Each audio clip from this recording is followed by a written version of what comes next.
Hey everyone, welcome back to Endless Money Pits. This is a 2021 Honda CRF300L Rally, and today I'll show you how to replace the drive chain.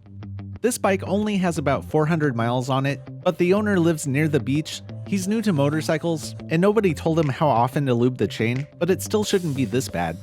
We suspect this bike was sitting on a cargo ship out in the ocean for a very long time when the ports were jammed up recently, possibly exposing the bike to salty air for many months. Whatever the case may be, the chain definitely needs to be replaced at this point, so let's do it. Here are the tools that I used for this job. Breaker bar, torque wrench, socket wrench, short socket extension, 8mm socket, 24mm socket, 17mm wrench, 14mm wrench, 12mm wrench, 10mm wrench, tape measure, angle grinder, and a chain tool. For this job I also needed kerosene, a spray bottle, chain lube, stiff nylon brush, rags, gloves, safety glasses, earplugs, and a new chain. There are links in the description for everything I used.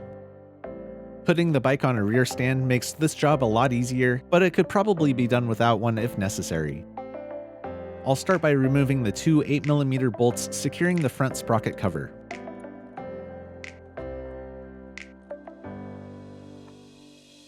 Make sure to clean the inside of the cover if it's dirty.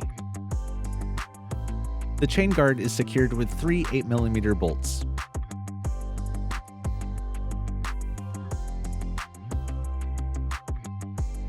This chain is missing O-rings and it has a lot of links that are binding up. Those are both reasons to replace the chain, but there are also spots of rust and it's filthy. Count the number of links on the new chain to make sure it's the same length as the old chain, or the correct length for your new sprocket sizes before putting the new chain in place. The factory chain on this bike has 106 links. 106. Using an angle grinder, I shaved down the rivets on one of the links so I could use my chain tool to press them out, but I really only had to remove one rivet.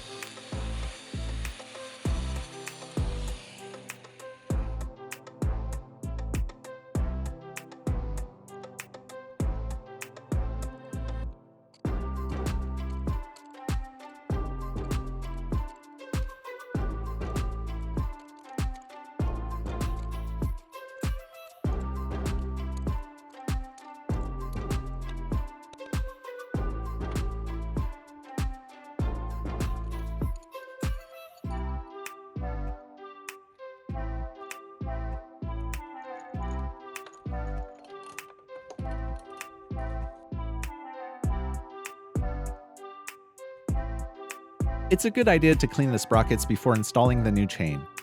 I use kerosene, which is safe on rubber, it's cheap, and you can find it anywhere.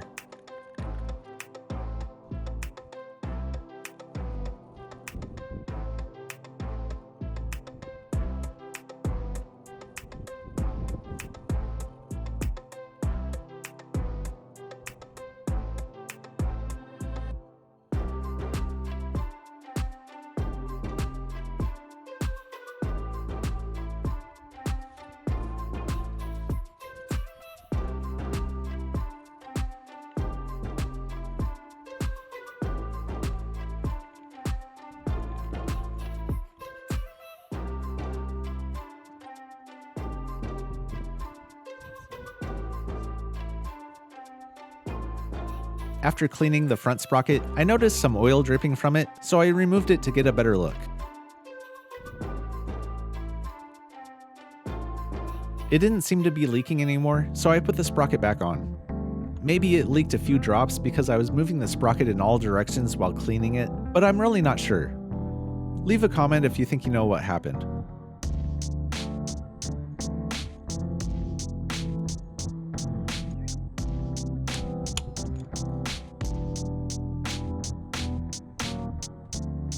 The new chain is 7 links longer than I need, so I put it on the bike and cut off the excess.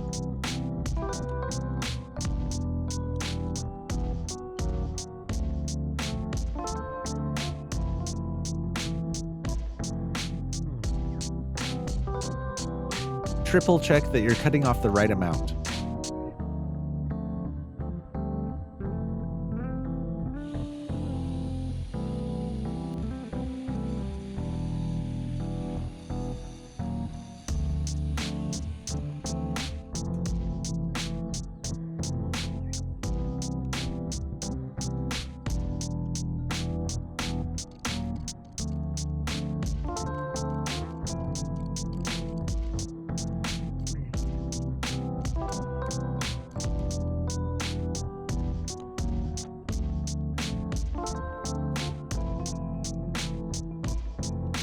By the way, you can now support the channel by purchasing this awesome design, available in a t-shirt, long sleeve, and a hoodie, and in a bunch of different colors as well.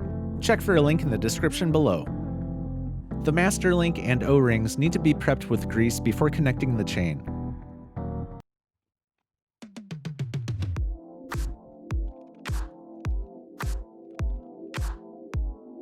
Put one O-ring on each rivet and run it through the chain from the backside.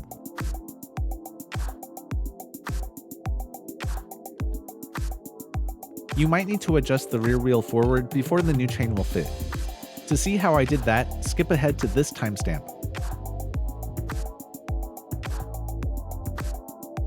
Use the other two O-rings on the front side and follow the directions that came with your chain tool to press on the outer plate.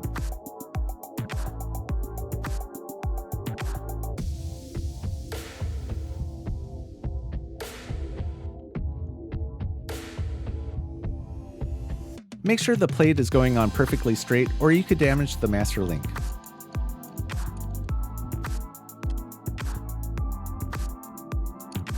When you do feel resistance, stop right away. You don't want the link to get too tight and bind up.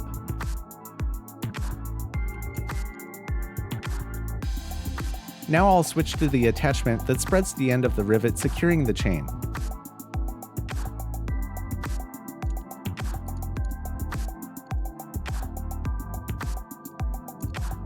Again, it shouldn't be too tight.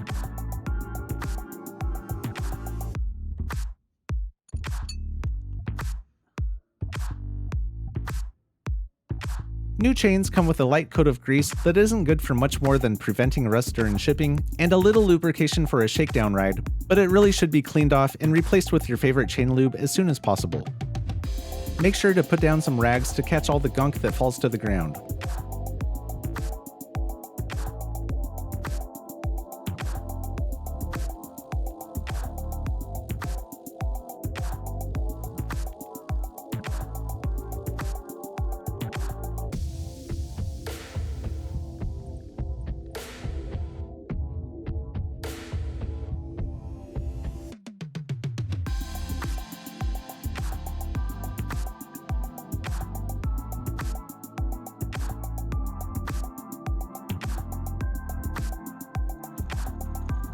After the chains had time to thoroughly dry, apply your favorite chain lube to the rollers, making sure not to get any on the tire or the brakes, and wipe off the excess.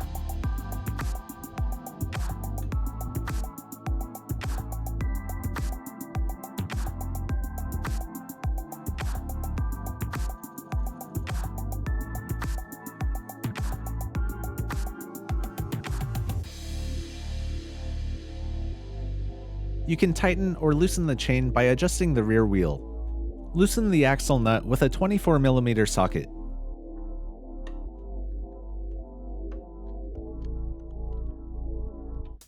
Then loosen the lock nuts on each chain adjuster and turn them in equal amounts to keep the wheel straight. Move it forward or backward by tightening or loosening the adjusters, and press the wheel toward the adjusters to make sure there's no gap, then recheck the chain.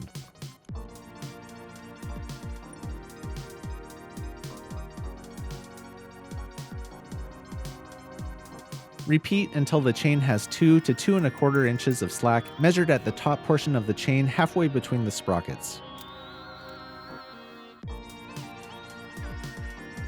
Hold the adjuster and tighten the lock nuts.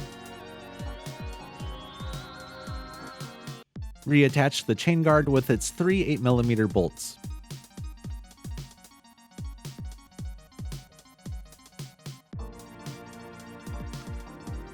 Then reinstall the front sprocket cover.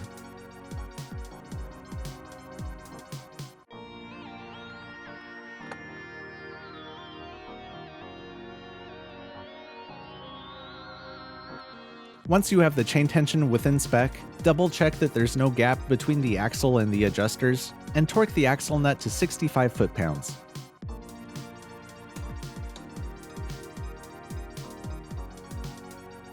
I've been making a lot of videos with this bike, so check those out before you go. If you liked this video, make sure to subscribe for more of the best DIY videos on the internet. And until next time, just keep throwing money at it.